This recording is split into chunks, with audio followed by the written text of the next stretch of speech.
Hey, if you use Credit Karma, I've got a quick tip for you.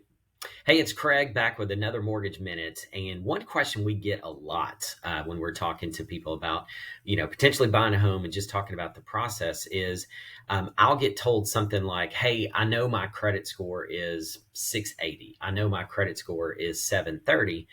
And what the person is talking about is they have a Credit Karma account that is giving them what their credit score is. And listen, Credit Karma is awesome. Okay, it's a great service to use. There's other credit scoring services that you can use to keep up with what's going on with your credit.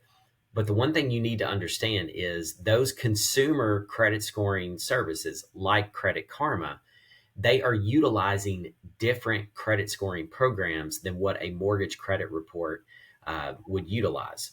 So, what does that mean? That means there's different factors going into how those credit scores are analyzed versus how a mortgage credit report, mortgage credit score is using. So, here's what that means. Bottom line, most of the time when somebody tells me they've got a Credit Karma credit score, that score is higher than what's going to show on their mortgage credit report. Maybe, I don't know, 20, 30 points. Sometimes it's only 10, and that's not something that I can say is always the case, but I'd say the majority of the time that is the case. So here's what the tip is. Okay. Credit Karma is great. Don't assume that's the same score that's going to be on your mortgage credit report.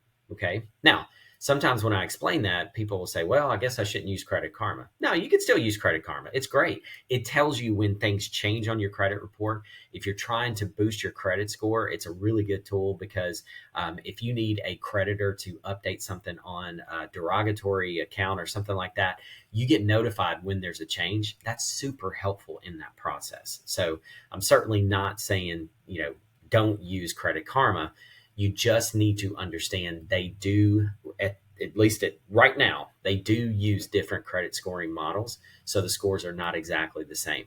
Yes, it would be easier if that were not the case. I'm not in charge of that, so I can't change that. Hopefully that will change. I think there are steps being taken right now to make that a little less complex because I agree that the credit scoring system in general is way more complex than it probably needs to be. But that aside, just keep that in mind. If you've got questions about that, give me a call, 615-498-5626, and I appreciate you watching.